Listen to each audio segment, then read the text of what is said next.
Good evening, everybody. Call this construction finance meeting off to order. We have our invocation by Dr. Williamson. Let us pray. Eternal God, we're thankful to you for this day. We're thankful for life, health, and strength. And we're thankful to you for your goodness, for your mercy, and for your grace.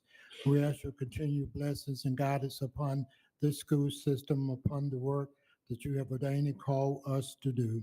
Go with us and stand by us. Bless our students. We pray for this nation. We pray for the leaders of our nation. We pray for our servicemen and women all over this world. Be with us tonight as we share information and make decisions that will have an impact on the lives and the future of our students. In Christ's name we pray. Amen. Amen. The first topic is going to be update on the Career Center from Mr. T.J. McGoogie from MedCom.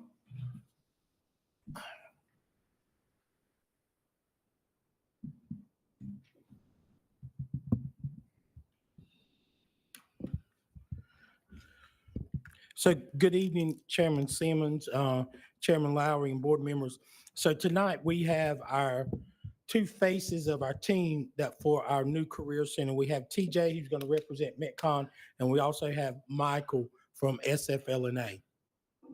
So tonight we're going to walk through the progress of where we're at with our Career Center. We shared this information with principals and counselors this morning. And again, I always would, like I shared with them, just imagine 1984 was the last time we built a school within this district. We've had different wings in different places like that where students have been able, but not a brand new facility from the ground up since 1984. And that was as a result of the tornadoes over in Red Springs. Prior to that, it was probably 1980, and that would have been East Robeson, which I was able to enjoy for about 6 months walking into a brand new facility. But again, we're going to share some photographs and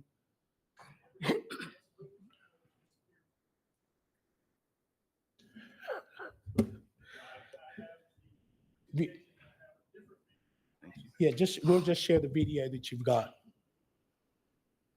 And so TJ will walk through the video that he has at this point.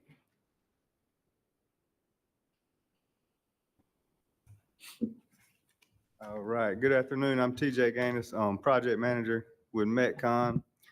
And our Metcon team, we're very excited to see the building coming along, the Robeson Career Center facility, working with Bobby and his team and Michael and SFLA. And we were gonna start out with a video from site work, but as we know, we had an early site package, started on all our sewer lines, water lines, all of our underground work early on. And now this is our most current drone video showing right now from a week ago. I think this was March 5th. So you see we have our exterior framing going out front, have all the structure done, steel, our slab on grade, concrete slab on deck for the second floor. That's area B that we're looking at right now. And then we have the planetarium, CMU block walls, almost topped out. And that is the only portion there where you don't see roof deck. This video will come around and go all the way up. But we don't, that's area A that we'll be finishing up roof deck soon. And then we'll be starting on roof insulation and ice and weather shield to dry in the building and start working on some more interiors. Inside right now, there are block walls going in and all of the plumbing and electrical end wall rough ends. And then we've also started on some plumbing, mechanical, and electrical overhead rough ends. And one thing you can't see here as far as just every item going on, we have to spray fireproof all of the steel. So spray fireproofing is going on all throughout all of the steel structure.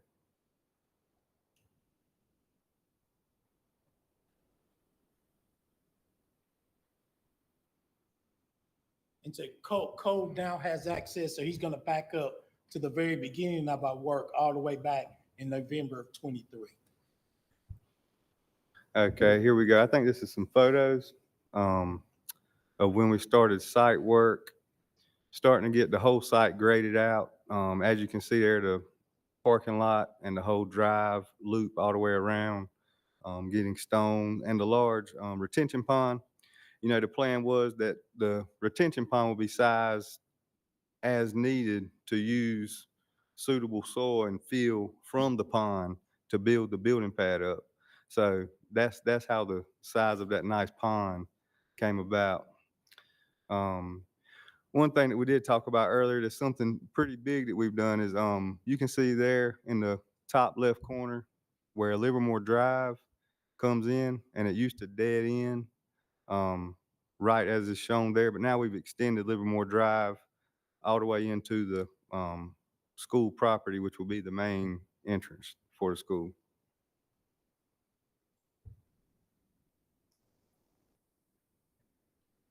Yes, here you can see us just continuing to get the building pad ready.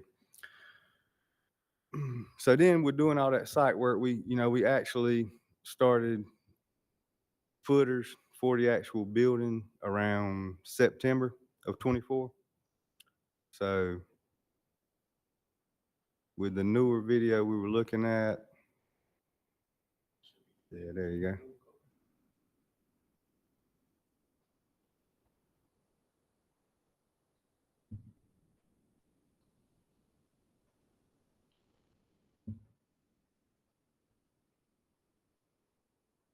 Yeah, well, this here is jumping,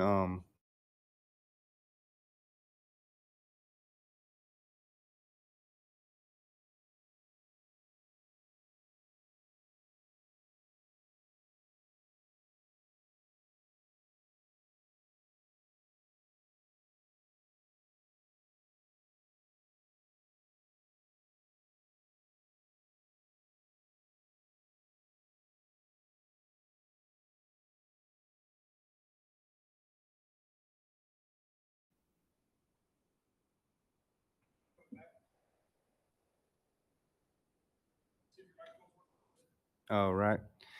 Yeah, so this shows in November 24 where we started off area C still. And if you're looking at the building here from left to right, it goes area A, B, C. The reason why we started in C is to dry in the electrical room. We got a lot of our electrical panels and everything in there that we need to dry in so we can branch out to the rest of the building.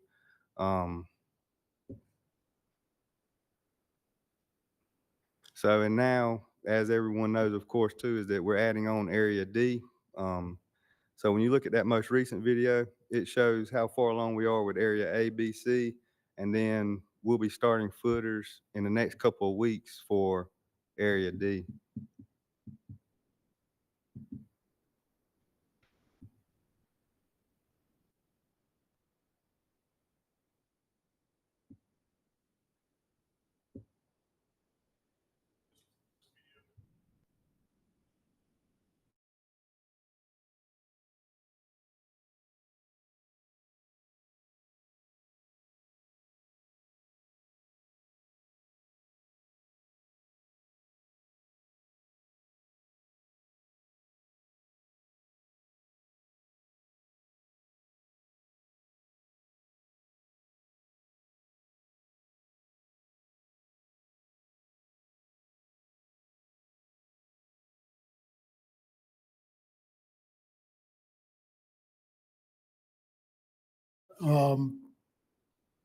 We work and some of us met with the commissioners.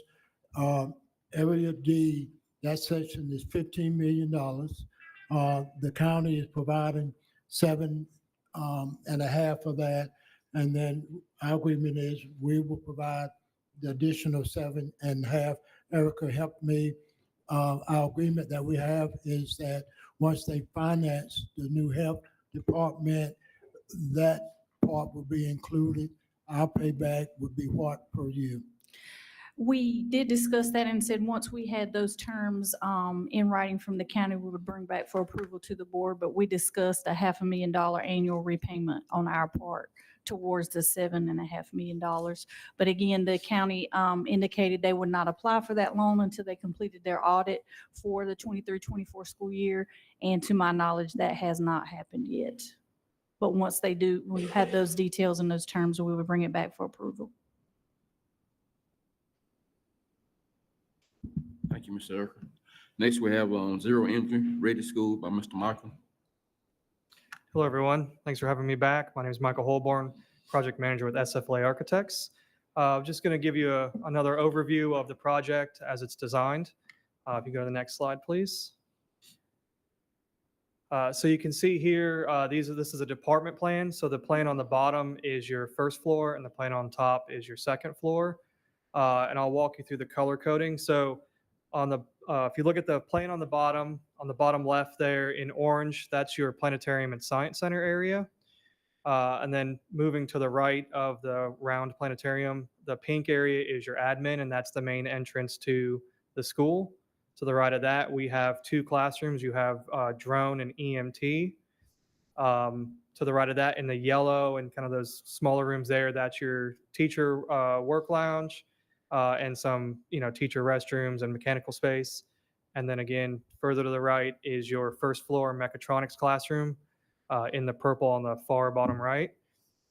Moving up from there, so on the upper right, you see there's 4 blue squares. Those are your business and industry labs. They have operable partitions between them, so they could either be 2 large rooms or 4 smaller ones. Those also have the garage doors on the plan north side. So if, say, you have an industry that's coming in and they have very large equipment, they can roll it in, and then with the operable walls, they can even bring their equipment to those lower 2 rooms as well. To the left of those 4 blue squares is your culinary kitchen. You have a kitchen, you have the classroom, and then in the green in that center space there is your food service area. So again, the culinary, it's also with the hospitality of doing table service and all of that. So it's not just cooking in the kitchen, but the actual service as well. And so we have dining tables set up with 4 tops, 6 tops, that you would have in a typical restaurant, so they can practice seating people, serving people, and all that as well. And then moving to the top part of the page, you can see there's those 6 purple boxes at the top of the plan. Those are your shops. So from left to right, you'll have automotive, welding, carpentry, masonry, electrical, or plumbing and electrical. And all of those, they're associated with the smaller blue square is the classroom that goes with it. And in the classroom, we've got glass roll-up doors on both sides of the classroom. And so the idea is if, as students are moving through the building, or you have people doing a tour, or maybe younger students, you're trying to get them interested in some of the CTE programs, they can move through that central learning commons and see through to the shop and see the work that's going on. Transparency throughout the building was key. So that way, there's so much interesting work going on, it would be a shame to sort of hide that work just in the shop. So allowing that visibility through from the common spaces was key. And then they also, in the yellow at the main entry next to the orange where the science center is, that's the student gallery. So this is where students can display their work. And so those roll-up doors also allow, in case they build something large, they can roll it through the doors and set it up in that gallery space. So again, the gallery is very important. So as all the students enter into the building, they can see their work or their friends' work, and it just to inspire people of what they're doing and not hide it back in the shops, but really celebrate it right at the front of the school. And all of those shops in the back have roll-up doors and standard doors out to a larger service yard where they can bring in materials and all that.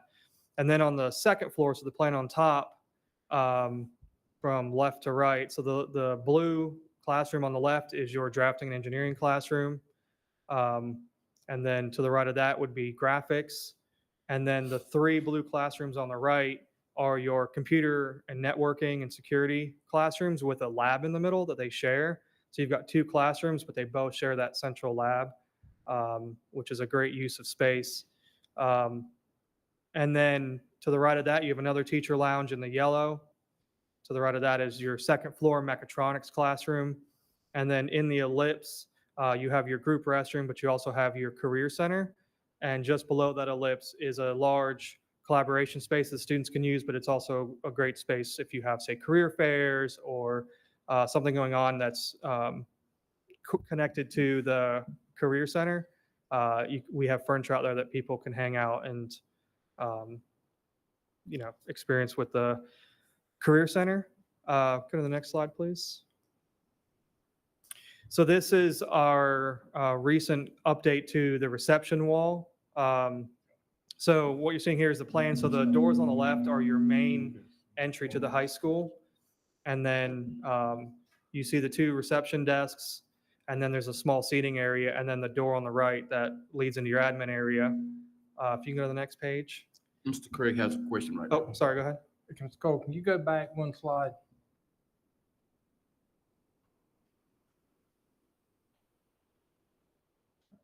Okay, they got the 2 phases of the building we're building.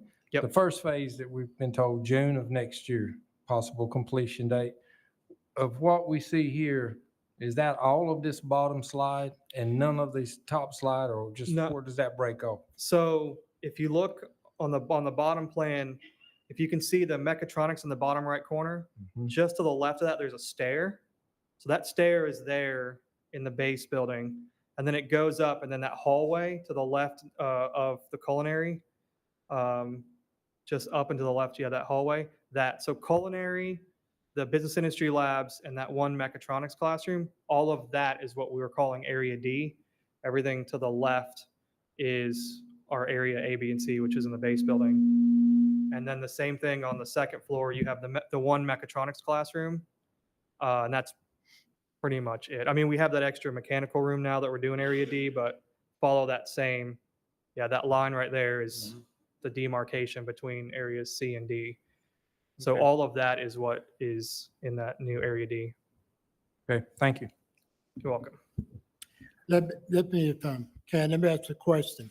So on the original plan, we were never sure about area D. Okay, and so that original conversation was being able to open that building next. But now that we're further along with area D, 90 more days and we can have the building completed, or is a little bit longer than that. What would be, if we didn't occupy any of the building to include area D, what would be the projected completion date now? With Area D, it's December, right? Yeah, so the end of 26, now including Area D.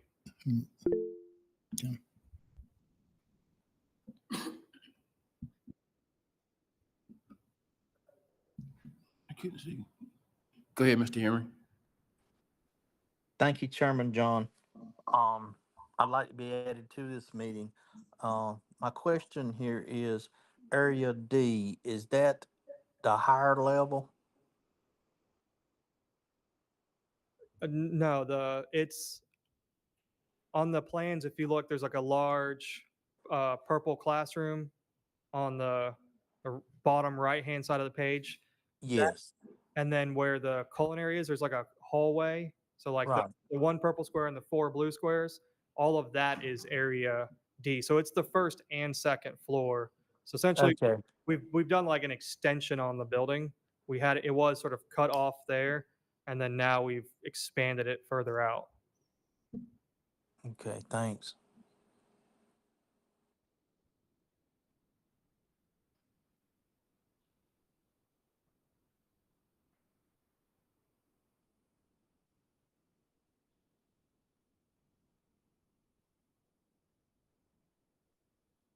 So looking at reception, here's the plan. And then, so we redesigned this wall a little bit.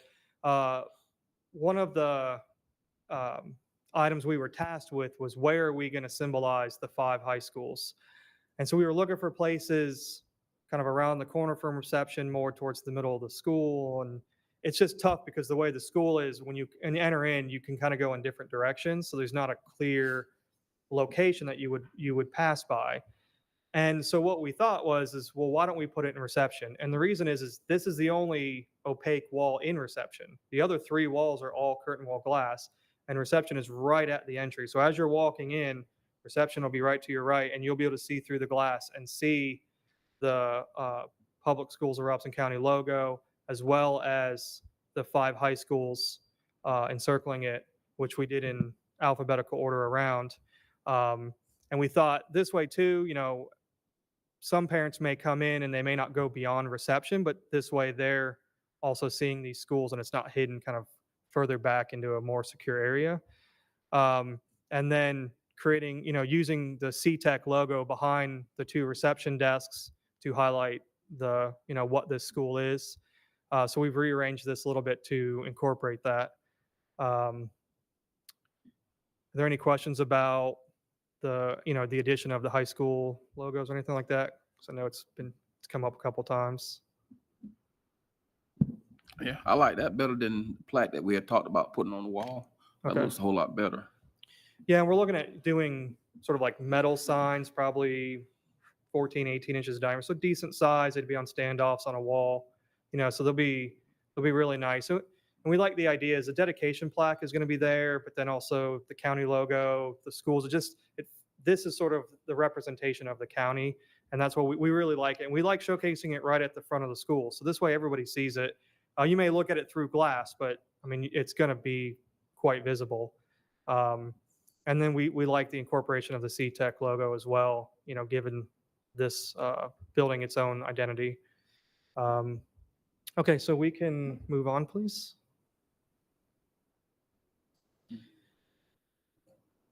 So this is a collage of the exterior materials. So we have 3 different colors of brick, showing your standard exterior glass that has some tint to it. The one on below it is a spandrel glass. It's kind of hard to see. It's a warm gray spandrel just in those zones you don't want to kind of see through. We have some metal panel colors for the roof, some wall finishes. So the blue on there, which we can see on that panel, we still have the 3-dimensional ACM panel and that blue that has the color shift and everything around the planetarium, which is really going to be interesting as you're driving past on 7-Eleven. That whole cylinder is just going to change colors and move in the light, which is going to be quite amazing. And then we're going with the standard clear anodized for the curtain wall. That's really good for a maintenance standpoint because if it does get scratched, it's aluminum under it, so you don't really see scratches and things like that. This is same slide, just gives you the exact names and colors of what it is that we're working on. Go to the next one, please. So here's that board right there that we have left here in the office. Again, this is the interior finishes. Still working through some of the finishes with Metcon as we get these submittals in, but this is the board that we're working through, and I don't really foresee many changes from this. Seems like we're getting pretty much all these same products in. So the theme, we want a very warm building, so a lot of wood tones, kind of earth tones, but then bringing in those pops of color to make it interesting and a little more modern. If you can go to the next slide, please. So we're currently working on getting some more final renderings. I've made some updates to some of these exterior ones. The interior ones are still a bit older, so hopefully by the next time I have the opportunity to present to you all, we'll have some more finalized renderings. But this is what your building will look like from the front, kind of from 7-Eleven perspective, really. So you can see the blue cylinder will be that 3-dimensional metal panel that's on the table over here. And with the way the light's going to hit it and the color shift paint, it's really going to draw your eye and be something interesting and proud of. You can see the canopy that goes into the school between the blue cylinder and the white metal panel box. Just below that white metal panel box is where your reception is. That's all glass. So automobile parking is on the right. There's a bus loop on the left. So everybody will gather in the middle and then enter into the school. And so everybody will be passing by that reception. And yes, and this shows, with the area D as well, the extension. We can move on to the next one. Here's another perspective of the front of the building with the area D. So you have your mechatronics classrooms there on that corner on the glass. We've got an outdoor space, classrooms in the sawtooth, and just sort of another perspective of the building. You can move forward, please. And here's, the perspective, entering into the building under that canopy. Again, you can see, the main entry, the reception there, your drafting and engineering classes up in that white box, planetarium in the blue. The science center entry, you can see, is that white portal just to the left of the blue cylinder. So you have a separate entrance into the science center. So for field trips and that, keeping that separate from the high school. And so all your science center stuff will be to the left of that cylinder. Go to the next one, please.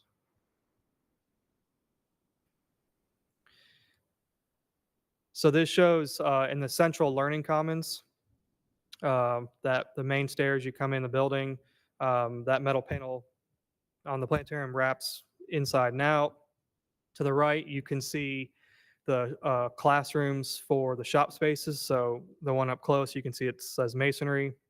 So all the shops will have the names in letters above them to make wayfinding much easier. There's a digital screen wall straight right in the center of this image that can be used for teaching or displaying different items for the school or student work. Maybe the graphics class has done a project and they want to display their interesting work on that. And then we can move forward. But you can see the nice warm tones from the wood ceiling. Here's the learning stair. Again, this allows teachers to break out from the classroom space. They can teach in more of a lecture style here. Maybe students are working on projects together. It gives them a separate space to break out and work. And then it also just gives you another circulation avenue up to the second floor. Go to the next one, please. This rendering is of area D, so you can see the culinary on the left. Culinary, that glass does not open like all the other shops because it's, with the kitchen, we didn't really want it to be opened up, but we still have that visibility through to the kitchen. So as you walk through there, you'll be able to see, all the cooking that's happening in the kitchen. This is where they can do their service, just like it's in a restaurant. And then further down and to the left is where your business industry labs would be. And then on the right, on the first and second floors are your mechatronics labs. And then we have an additional stair down here to get to the second floor for circulation. So this is your culinary kitchen. We've set it up so there's various work table stations, and then we're going to have cameras over the cooking equipment and over the teaching stations with screens overhead. And so this way, even though the teacher may have to have their back, to the class as they're cooking something on some of the equipment, the students will be able to see exactly what's happening on the screens above and be able to follow along, or if they're, say, practicing, say, knife cuts or something that's a little more up close, you can zoom the camera in on that, and the students can see and mimic it while at their tables. They don't have to try to gather around, a cook surface or a prep surface. This is also can be, depending on how you want to do it, maybe you have cooking classes for the community, or maybe things are, you can show stuff online. This is really up to you on what you can or cannot do, but that option's available. Move the next one, please. This is your drafting and engineering classroom. So this is in that white box that you see on the front elevation. It's just pretty standard tables and desks. There will be a large format printer, a 3D printer for this curriculum as well. If you go to the next one, please. This is your science center. So what you're seeing here is your main science center space. So we have tables that are on wheels that have stools and that attached to them that all can be stored in the large storage room in the back. But they can, if there's a certain project that you're tying back to a base school, they can load up those tables, roll them out, and have the projects ready for when the students come. We also have two 14-foot wide roll-up doors that are glass as well into the makerspace, which you can see there on the left. And what that allows you to do is either open it up completely like you're seeing it here and have a much larger science center space, or if you're, say, doing like a summer camp or something in the makerspace, you can close that, but still have it be glass. So if you have other people coming into the science center, you still have that visibility on what's going on. Makerspace will have things like a laser cutter, 3D printers, and other technologies for students to learn on. Go to the next one, please. And so the last slide here is the planetarium. So what we have is a 40-foot diameter dome. There is going to be 6 digital projectors that will provide an 8K image quality, so very high quality. There's also laser projectors to do laser shows. And then in the center of the room is a optomechanical star ball. So you get, I can't remember what the numbers are, but it's millions of star points that you can actually see because it's so precise. And what this is going to be a state-of-the-art planetarium. I mean, you're gonna have people wanting to come check this planetarium. This is going to be, Mr. Brandt said this morning, it's going to be one of the most advanced ones in the entire South. So people are gonna travel around to come see this planetarium, and it just shows that Robeson County is on the leading edge, right? It's going to draw people here. They're going to see this. And also, we show, a solar system here on the screen, but you can put any educational content on this. It depends on how you want to use the space, right? So it's not just for showing, your solar system kind of shows and things like that. I'm really hoping you're going to do a Pink Floyd show or something like that I can come visit, Dark Side of the Moon show, maybe. I'm just throwing it out there. So, but the possibilities are endless with this, and what it is as a teaching tool. I mean, they're digital projectors, so be creative, use the space, in whatever creative way it needs to be. It doesn't need to just be, about space or science. You can use this in a huge number of ways, and I think that's, key to the entire project is flexibility. You guys are going to be on the leading edge when this building opens, and you're going to continue to be on the leading edge because the space and the building can adapt to whatever the leading edge, drives you to be. And the planetarium is just going to be another one of those spaces that keeps you on the forefront of education and technology. And that's my last slide. Any questions about any of this that you've seen? Mr. Terry. What's the name of the system that we're using in terms of technology for the projection piece? In the planetarium? Yeah, I know that's a kind of a, So SIA is the company. It's SSIA. They're the company that aggregates it. I'm trying to remember what projector. Well, I think they were the JVC ones they ended up going with. I'd have to look back to find, but I believe the projectors are JVC. I'd be interested in projectors. just knowing what other types of content could be displayed on that system, because I'm certain it probably has to be in a certain format, but also with a certain perspective too, with the fisheye piece. It does, and the software that comes with the system, helps you kind of format it so it does come in that. There's also shows. So part of this is there's shows that have been purchased as part of this agreement. So deciding on what shows will be something that your curriculum leaders will make a decision on. But you can buy more shows. So if you find a need for something, feel like I've seen one about anatomy, where you're kind of doing the flying through arteries and veins and all that kind of stuff, and it's projected. They have ones more about like nature and trees and plants and all that kind of stuff. Yeah, So, I visited the Sphere in Las Vegas this past summer, oh, and I was thinking about the planetarium during that experience. yeah, There's so much that can be done.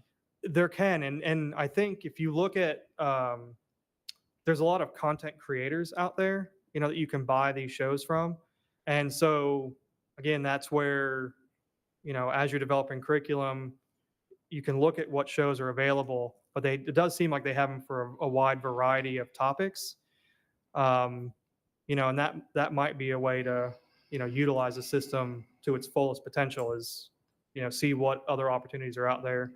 I know you have to look at how the interfaces would work, but there's ways potentially like with a drone, you fly a drone around for like your drone flying class. Well, can you do that from the planetarium and fly the drone from inside the planetarium, right? Like, I'm not going to say I know exactly how you connect A to B on that one, but it's possible, right? And so you just take somebody figuring that out. So there are lots of opportunities with this other than just showing, space programs. I mean, I'm sure that's probably going to be the majority of what you show because that's what they're made for. But again, I think the possibilities are endless. And so just utilizing your creativity to maximize that, that technology and the space that you have there, like a Dark Side of the Moon show or Absolutely. something. Absolutely. Just switching gears a little bit, I was wondering, I just took a look at our policy 9300 about naming facilities. And the first step to doing that is to complete the naming of facilities form. And I don't know if it's appropriate for me to fill out that form, but I couldn't find it online. I would like for us to propose naming the planetarium after Mr. Hooks, who was our first planetarium director. So that's maybe a discussion that we can have later. Thank you. Thank you. I might have missed this somewhere along the road. Do we have in your project, in our specs, a digital sign part outside We for the do. public, to highlight what's going on at the Career Center? We Is there do. a digital sign going to be on the outside? That's correct. We haven't designed exactly what it is. We have one design in the drawings, but what ultimately it ends up being, it's still conversations about, because you have ordinances about sign sizes and that, and how much can be LED screen versus typical sign. So we're still working through some of that, but we have money allocated for that. We've already run, conduits and that to that location. It's going to be right in the center, right off 7-Eleven. So, where that kind of central road is on the plan, it will be in line with that in the center of the building. But I can't show you like an exact image of what that's going to look like just of yet. So we're Okay. still working through that. But we do have plans to have the LED sign. And then actually at the backside on Livermore, we have a standard kind of brick monumental sign for the school as well that have the address and that on it. But the LED sign will be out front along 7-Eleven. Thank you. Thank you. John, I got one. So, we got the part here, zero energy ready school. Just touch base briefly, because I know there's solar panels plans to be put on it, about where we are with that and what that means. So we're still evaluating the solar panels. We had that as an alternate during the bid phase. The way the building is oriented, it faces mostly south, and that single slope roof, that was all designed to, attach solar panels to. The net zero energy ready. So, typically what that means is you're not putting solar panels on. Even though we're going to put the panels on, we're still calling it ready, only because the electrical loads in this building are so unique, right? Like we have 20 welding booths, we have all sorts of other equipment. It's really hard to pin down. Are you using those welding booths 2 hours a day, 5 hours a day? Like there's just some very unique loads until we know exactly what this building's going to consume, we can't really say that the solar panels would make it a net zero energy. We're pretty confident it will. It's an 868 kilowatt system. It's a large system, but I don't want to come here and say it will 100% eliminate, absolutely all of your electrical requirements, because you may, utilize the building more than we're calculating for. If you do a lot of shows at night or something, say at the planetarium or a lot of community events, that just ups your electrical usage. So, but we are pretty confident that very large solar system would get you down to that net zero energy. And so currently I've got an estimate going on right now to try to get, some current pricing on that. And we're running down some of the details that we can share with you later on. But that's kind of why we say ready at the end is I can't, I would love to stand here and say, absolutely, like we've got it mapped out perfectly, but an office building is one thing to calculate loads on. A school like this with its many, many very unique loads, we're quite confident this is a very large solar system, but that's why we say ready. Thank you. Mr. Chair, if I may, let's follow up on that conversation. And so with the size of that system, and I know we're not calling it net zero positive, but at the end of the day, it will produce more energy than we will use in that building. So would there be a storage of that energy as part of that system? So there's a second system that is the battery energy storage system. It is additional cost to have those batteries. We have conduits run in case you do go with those system. So we can add those batteries in. Conduits are already in place, so we can hook everything up. Everything in the building is set up to have the solar PV system and the battery backup as well. And the benefits of the battery, it's an additional cost, but what it does is, electrical costs are based on time of day and like demand loads. So what it does is the batteries allow you to store and utilize that power, during those peak loads. So what it does, it flattens your curve out. So your cost is, at that lower rate, and you're not paying for electrical during the peak. So during peak times, we'd actually draw electrical energy from the batteries and not from the utility to, again, flatten that curve out. So there are definite benefits to that. We're pricing that as well as a separate line item.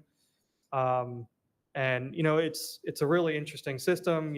Again, if say there's an emergency or something happens and we have a generator, but like, for this building, but if you needed some additional battery storage, we've got that as well. So there's a lot of positives with going with a battery system. It's just, it will end up ultimately, like everything in life, will be a cost benefit analysis for your group. So how close to being correct, if I say at some point, our electric bill at that site, if we put this system in, would be less than $100 a month? Like, when would we know? I mean, I think within the first year, we would tune the system, and then, we'd have enough data to know kind of how you're using the, all of the equipment within the building. And as long as generally you're sticking to the same kind of usage, we would know at that point. But you'd see it instantly. I mean, if once the system is installed and you don't get an electric bill, or, it's pretty minor, that will kind of give you an indication. But Right. I mean, really, it kind of takes a full year to get through the whole seasonal cycle, because you're going to produce less energy in the winter, you'll produce more in the summer. And so, it'd take about a year. It would also allow us to add another discipline there in terms of clean energy, that kids would be able to do that research, and I've seen it in practice. So that's some wonderful opportunity to be able to do that. I do want to make it clear to the board, this is not part of the funding that we have. It would be at an additional cost. We've had some conversations. Originally, we said a little bit over $1 million. And in the committee meeting, we said that if we had to, we could pull that from Erica, and let me make sure I'm right. We could pull that out of our capital fund balance. I think it'd be a good investment. And at some point, we'll ask the board, Mr. Chair, and both chairs to vote up or down on that. It's a good short-term and excellent long-term investment for this facility. Mr. Chair. Is Lumber River our energy company at this location? Yes, it is. And the reason I'm asking is because I know that typically for Lumber River and many co-ops, they require net metering for solar installations and solar panels, which means you don't use your own power, you sell it back to the grid. So we may need to think about, if we're going to go this route, applying for an exemption from them to allow us to use our own power rather than selling it back to the grid. Yeah, that's something we have, our energy manager in our office is looking into that. Okay. And kind of what the language is around that. That's also where the batteries kind of help, right? Is because instead of sending it back to the grid, you can send it to your own batteries, and then you're pulling from that. So again, the batteries kind of eliminate a bit of that back and forth with the utilities. But yeah, we're currently, as part of this investigation, is our energy manager is looking into exactly what the requirements are for this utility company. Thank you. Anyone else? Thank you, Mr. Miles. Mr. Chair, I'm sorry, go, Mr. Henry. thank you. With all of this being described, do we have any clue how far we are within or without, outside of the budget? As far as, I guess we don't really have an established budget for that. Are you, Well, I know we talked about in part of the contract, you guys would get a percentage of whatever savings you came up with. Sounds like you're working diligently on, coming up with savings and cost effectiveness. So I was just wondering if we're predicting right now that we're gonna be within budget. you talking about for the solar system or? The whole project. Oh, yeah, I mean, currently we are well within budget, as it stands right now. Metcon's doing an amazing job. I'll give it to them on their end of things. We're working great as a team, and so, yeah, we're definitely on budget. Thank you. Any other questions? Thank you, Mr. Michael. All right, thank you so much. Next, we have the St. Paul Elementary lead painting, Mr. Bobby. Good evening again, Chairman Simmons, Chairman Lowry, board members. So just to give you a brief update on where, Safe Schools or St. Paul's? Sorry. I'm sorry, Mr. Bobby, I skipped one. I didn't have my glasses on. Safe Schools Safe. Award. Okay, so Grant. back in the fall, we applied for a $500,000 grant for safety equipment for the district. Again, I think this took place probably around October. We just got notified last week that out of that $500,000 request, we were granted $150,000. The grant was written to update security cameras and door access points throughout the district. And if you are aware of pricing for either one of those, we know that $150,000 is not going to meet the needs across all of the district. So we will prioritize where that money needs to be spent.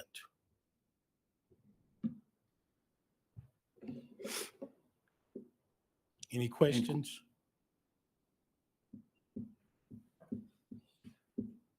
Okay, now with St. Paul Elementary. Now, St. Paul's Elementary lead paint.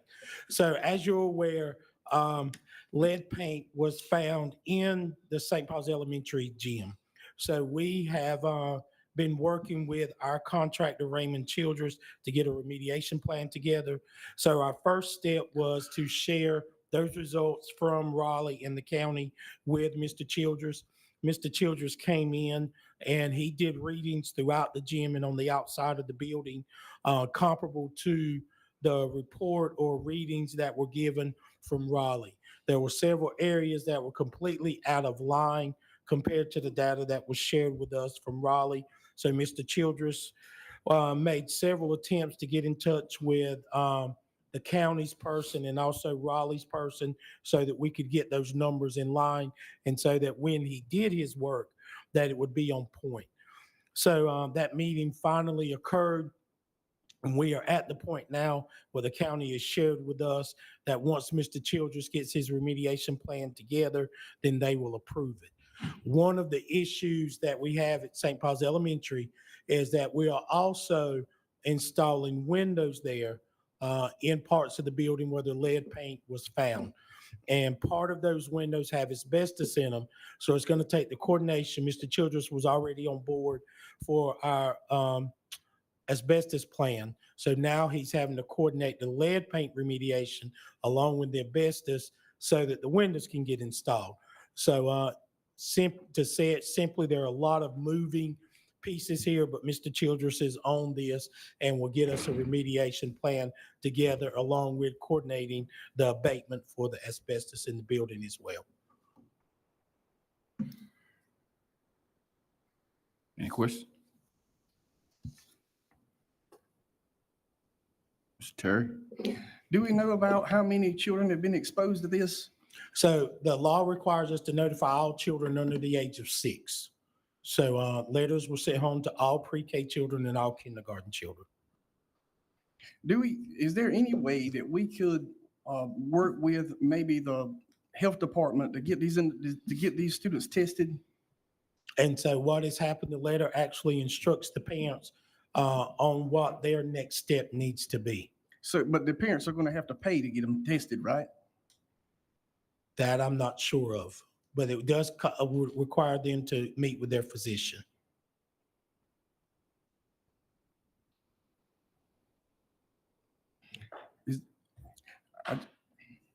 I'm just a little bit torn about sending a letter home and saying, we may have exposed your child to paint.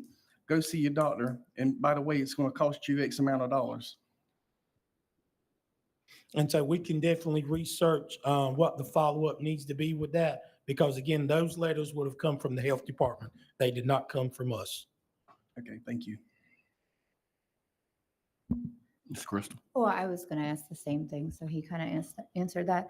But can you just address like the, oh my God, I just lost my train of thought, where some parents had concern about not being notified? Yes. Can you just address that so that's clarified? So the original inspection took place prior to Christmas. The health department did mail the letter out to the administration at the school. The administration never received that letter. The letter was, for whatever reason, stayed at the post office in St. Paul's. So when there were additional phone calls follow up as to, we've mailed this letter, no one from the school has responded, then that's when we realized that the school had never received a letter. So once we were notified verbally, then we followed the process and timeline as if we'd had the letter on that particular day. So had we had the letter, notifications would have been sent out in the timeline that the health department came in and did their inspection, but written communication was never received by the school.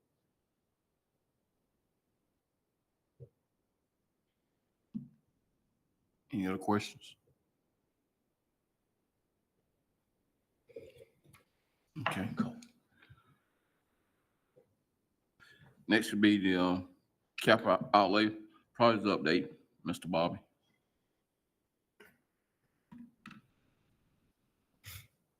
So we handed out, and the title of it is Updates on Capital Projects.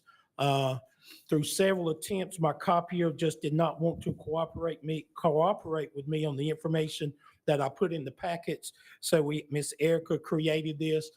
And as I've shared with you every year, one of the things I realized when I got here several years ago is we talked about capital projects, but there was never a final list. I'm sorry. I think the one that Miss Patty gave you, it might be flipped. So if you just flip it around.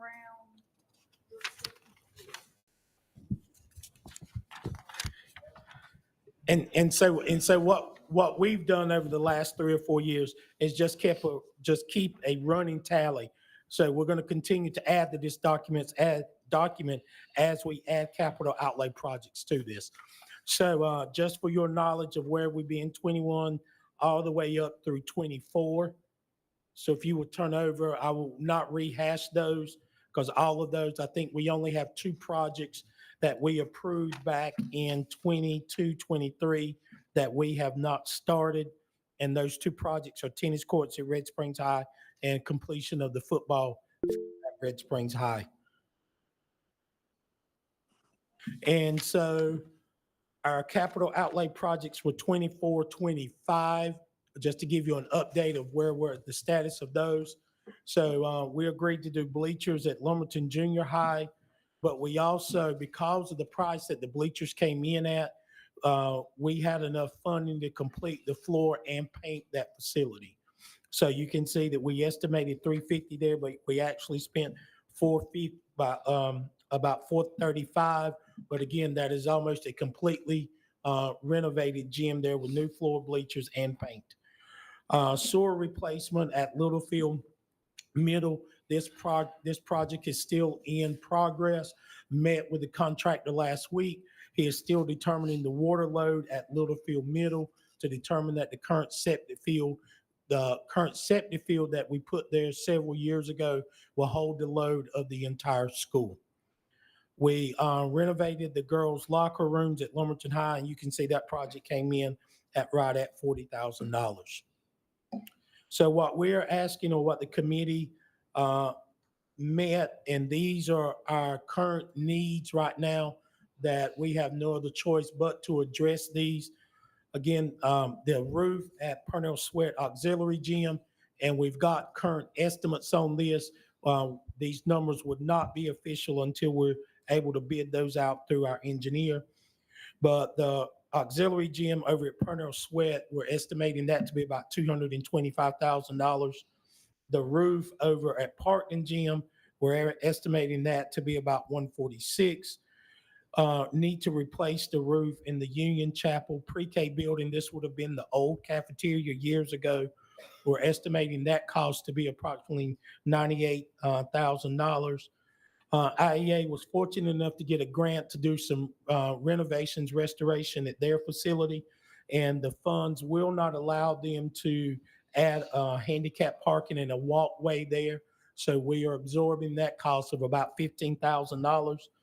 And as we've shared with you many times before, that based upon our current CTE review, that one of the big ticket items that we have to address at our high schools are bleachers at Fairmount High, St. Paul's High, and Red Springs High. And in speaking with the contractor that has done all of our bleacher work the last 4 or 5 years, or maybe longer than that, he has just completed a project in South Carolina that the gyms almost mirror those 3 gyms here. And he is estimating that those bleachers would cost somewhere around $196,000 at each site. So those are our current capital requests for this year. Let me we- stop you right there, Mr. Bob. Go Yes. ahead, Dr. Manuel. I'm waiting for him to get the 25, 26 school requested projects. Have you gotten there yet? No, so that's my next step, is that in speaking with Miss Erica, that we have allotted about $2 million for our capital projects for this school year, or for 25, 26, I'm sorry. So you can see the total for the roofs, the parking, and if we do all bleachers next year, then our grand total comes out to just slightly over $1 million. It's $1,072,000. So that gives us around $900,000 that we could possibly play with. And based upon the principal's request and listening from the Construction Finance Committee, we have listed, if you will go down, Cole, additional needs or requests throughout the district. I know, Mr. Terry, you sent in today a parking at Peterson, so that could be added to this list as well.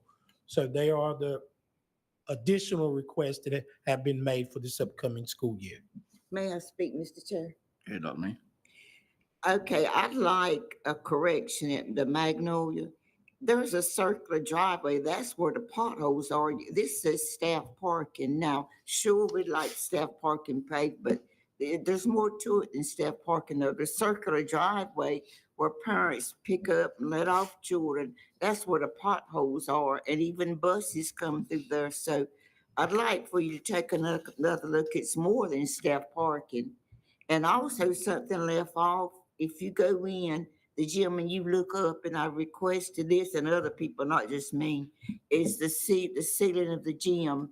The stuff is falling down. You can go in, they have to sweep it up. I don't know what that is. It's falling down. That's whether it's paint, whatever that stuff is falling down. So I'd like to add that, gym, and I turned it in, but I guess in transcribe it got missing somehow.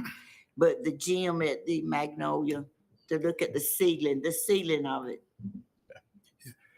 If I remember correctly, and Jason Bullock is in the bag, that would not meet the capital definition, but that's something, Jason, you want to address that would be part of our normal in that gym? I'll go out tomorrow and take a look at that thing, make sure it's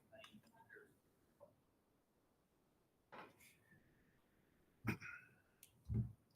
Dr. Manuel, I'll go out to Magnolia tomorrow and look at that ceiling and see what we got. I'm gonna identify if it's a paint or insulation issue. I know I've run across the issue in the past. Sometimes the wrong paint was put on, and that's, it'll peel and start chipping off.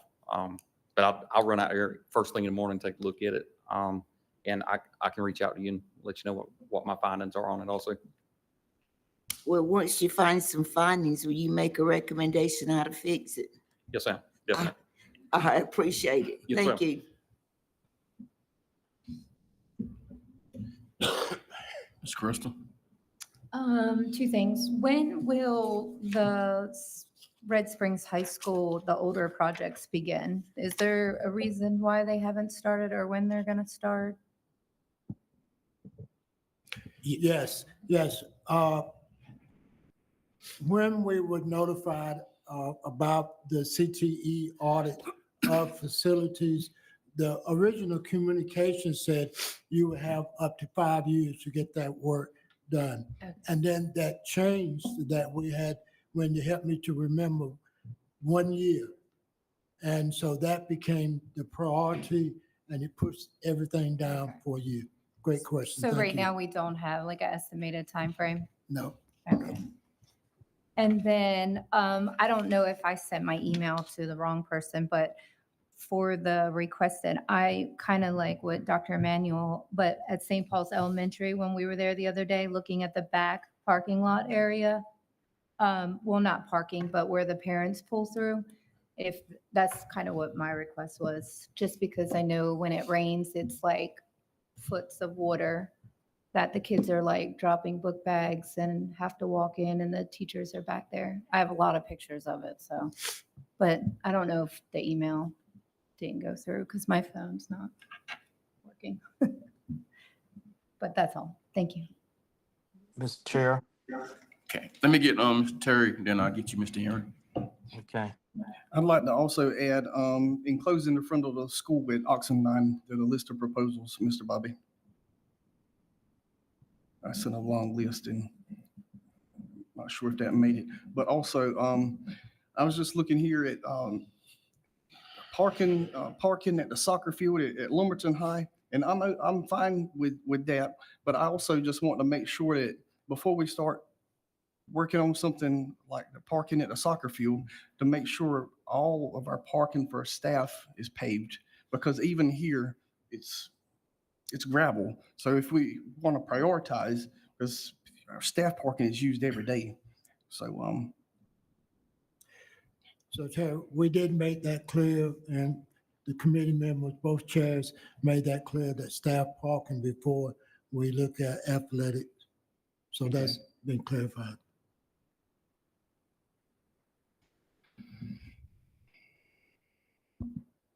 Mr. Henry? Thank you, Mr. Chair. Mr. Bobby, I was notified last week by the Booster Club from Red Springs High.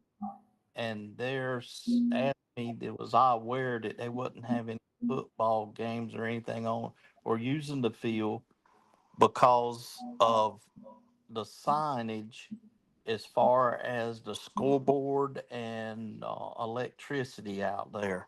So I think they're talking about the technology piece of it. Do we have a reason as to why we're not compatible with that at this time? So, Mr. Henry, at the football field, there's not a scoreboard currently there. The baseball field and softball field have scoreboards. That was part of the original project there. Okay. And if there's a connection issue, it has not been brought to my attention at the two facilities. Okay, I was told that we weren't able to use the field because of that. And that came from the Booster Club. And let's clarify again, Bobby, what you said.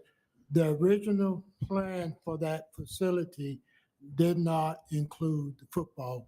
It did not. And so we asked the board to approve that at that time, and they did. But that was not part of the original plan. Okay, well, I guess my next question would be, what would it take to get the football field where they can use it? I was going to add, Mr. Brewer, this is Erica. Yeah, it would need everything. So you'd have to have bleachers, the press box, the scoreboard, the goalpost, the drainage. I mean, everything would have to be done at that site. Nothing has been done except the field portion and the track placed around that. So you'd have to do everything, both sides of bleachers, press box, everything we just mentioned. I guess I was under the impression when we done the ribbon cutting, everything was ready to go. No, yes, everything that was the original part of the athletic complex was ready to go. Baseball, softball, field house, there's a concession stand in the field house. But the football field was never part of the original plan. And Mr. Henry, when we bid that out, I don't have the exact number, but I'm almost positive the bids came back about $1.2 million to finish that project. And as we were sitting here, I got a text from that the bleachers will go up another 10% at the end of this month. Wow.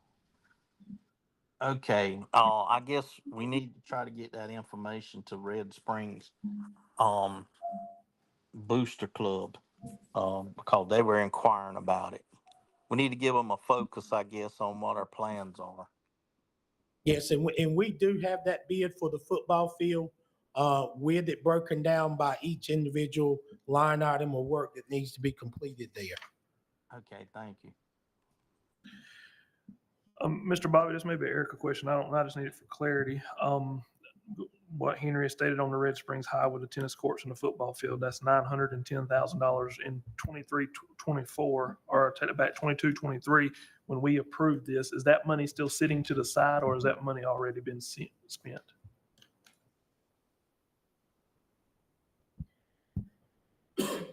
I'm not sure I can actually answer that question because at the time it was approved, yes, the money was there. But as we move into other projects, it has been used. So that's why we don't have a position right now to say when it can be done, because the dollar amounts change. That 110 is Correct. way inaccurate on what the tennis courts are going to cost, because at that time it was resurfacing 3 courts.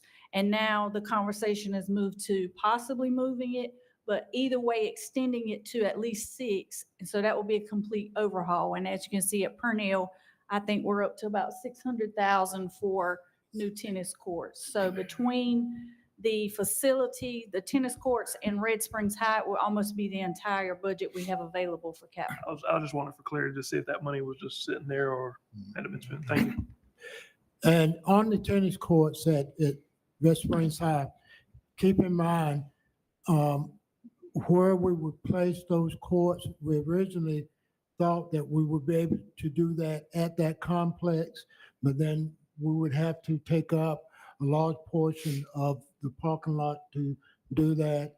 And so our hope is, and Ms. Craig, I think you raised the point in the committee meeting, that once we open the football complex, and hopefully within a year we can do that, and then perhaps the opportunity to go to the old track and place those tennis courts there.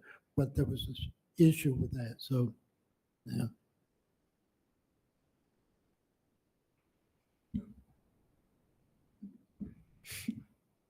A couple of things, if I may, folks, just kind of back on the history. Just to reiterate what Mr. Bobby said, the original complex at Red Springs High did not include doing anything with the football field. They were going to still use the old football field. And it came up, and I can't remember now exactly how, but let's see if we can do a football field. So we came up and did do the approval, but that approval, and I think Mr. Henry's there, I think when it started, it was like 800 to 900,000, and now we're looking at over $1 million to finish the field like it should be, put bleachers out there, scoreboard, and everything. So that's kind of why that hasn't been finished. And the tennis court issue at Red Springs, where they're at, they got 3 courts.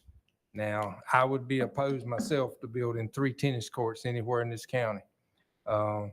We get the money, can work it out.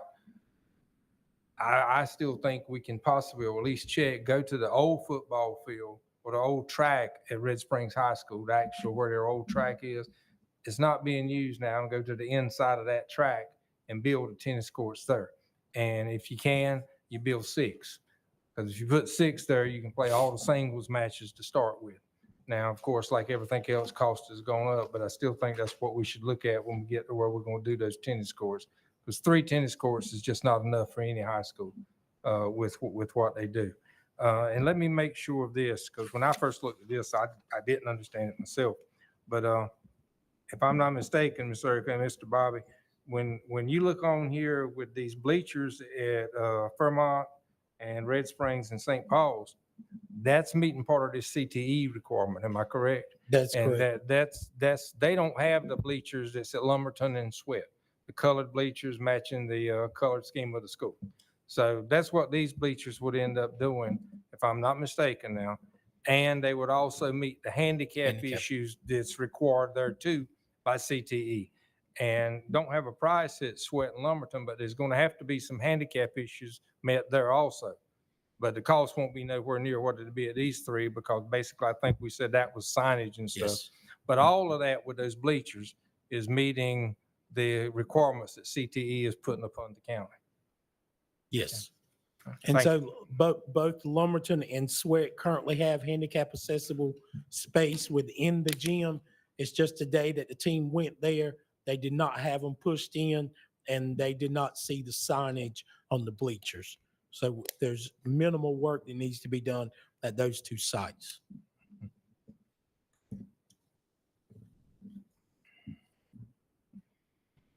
Anyone else?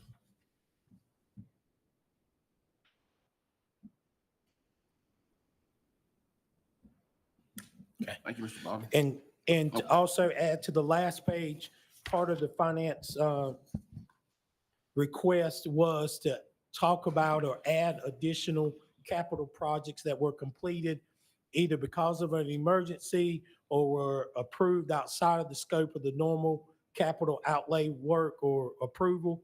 So that's for you as well. And I went back as far as the 2020. This by no means is this all the work that we've done at schools. What I'm going to call, these are big ticket items at schools where work has been completed. So you can see in 2020, we completed several roofs. 2021, there's a whole gamut of projects that were completed there. If you get down to the projects that are highlighted in yellow, these projects are insurance because of some storm or something that happened at the school, and we had to complete these projects. Now, just because it's highlighted in yellow, that does not mean that the insurance is going to cover the entire cost. But because I'll use, for example, Pembroke Elementary, insurance is going to cover a portion of the cost for that roof. But again, we were there, so why not do the entire school while you're there? So we're going to pick up some of that cost. The question was also raised about, can you just see where our ESSER money is gone? So again, the ESSER projects fall outside of the scope of capital outlay. So you can see how we spent ESSER 2 and ESSER 3 funds. So because we were able to receive an extension, and this has always been in the plans, so this summer we're putting in new windows at 360, 356, 364 for 400. That's Oxendine, Pembroke Elementary, St. Paul's. Oxendine's windows will be what I'm going to call the old wing as you first walk in. 364 will be in the entire school. 400 is St. Paul's Elementary, which will be the gym and the cafeteria. And you can see the cost of that as well, about $4.7 million. And I just want to say, I'm sorry to use that. I didn't know this document would be presented. I will update that to show the schools. That's the school codes that I use. So that's why it wouldn't all fit in there, but I'll update that to include the schools. And just to look at that final dollar amount for ESSER, it's over $50 million that we've been able to spend in the district, either HVAC, playgrounds, outdoor classrooms, multipurpose, or our windows. And this is funds we would not have had if the federal government had not sent that to us. That's true. So just to be clear, just refresh what you were saying, majority of our capital outlay is going to this CTE review, correct, this year? Yes. Okay. Now, second part of that question, how much do we have for the pecking order on what we requested is my question. That is at the discretion of the committee. Okay. What you would, And my question is then, what's the pecking order of this and what we're gonna do? You can try and do as much as we can with the money we have. If the parking lots is the one that we can do the most for all the schools, then we'll do the parking lots. And then what if have anything left, then we'll go from there. and so if the pleasure of the committee is to pull Mr. Jason and his team together to look at the list of requests here and kind of prioritize those based on what they go out in the field and look at, we'll be glad to bring that back to you and say, here, based upon what we see, this is where we could possibly fit some things in. Well, we do know at this point, the dollar amount is probably about 900,000, but that's going to change. And then that's going to determine, yes, good question. Ms. Crystal?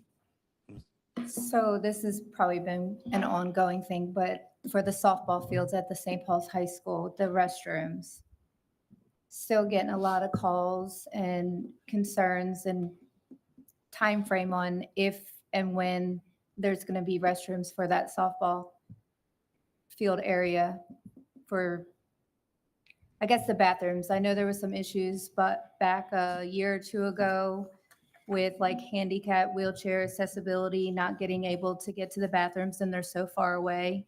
So is there any plans on that or? So at the moment, we do have a design. We were going to hopefully do all of, or as much as the work as we could in-house. But at this current time, we do not have it as one of our projects. Mr. Chair. Mr. Bobby, before we get too far, I wanted to say, looking at ESSER 2 and ESSER 3 funds, ESSER 4 funds that was spent in HVAC was a outstanding accomplishment by our maintenance group. I think that was one of the smartest moves we've made in a long time because that's a necessity during the summer and the winter.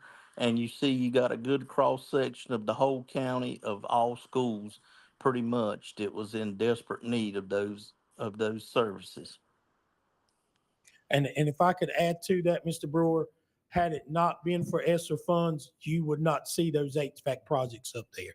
That's right. Thank you. You're looking at right at probably $30 million or more in HVAC work that has been done in this county.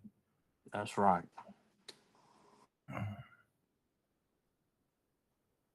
Anybody else? Mr. Chair. Okay, Mr. Chair. Do we have any more agenda items? And what now? Do we have any more agenda items? This is it right here. I just wanted to ask a question in preparation for tomorrow night. Maybe Miss Erica, those are the yonder pouches. If we decided to go with that, would that be purchased through local funds? We'll answer that tomorrow because that's on tomorrow's agenda. Okay, I got a different one. It's not on the agenda. The company that we use for to hire teachers, that come from overseas, do they have H-1B visas? Or what type of visas do they have? That'll be for tomorrow too. Everything that's on the agenda, if it's not for finance or construction, that would be for tomorrow's agenda. Okay, we don't have a HR committee. I just wanted to throw that out there. We probably need to start one.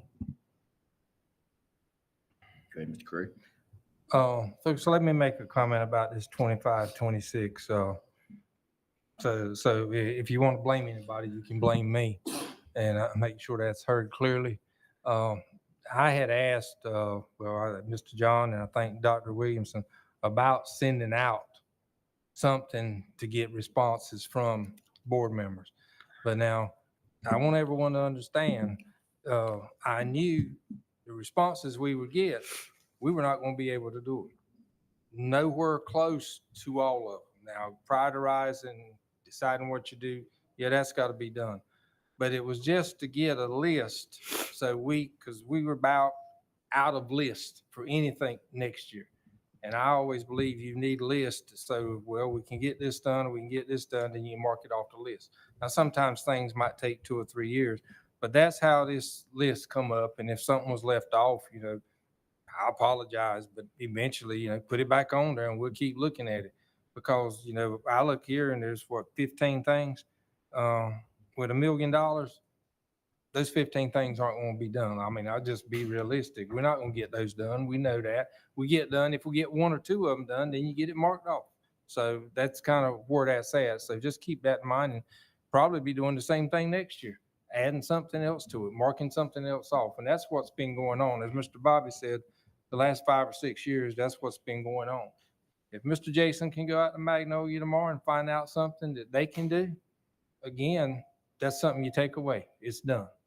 And you just, in my opinion, just keep working at it that way. But I just want everybody here, you share it with other board members and make sure you understand kind of how this come about. Thank you.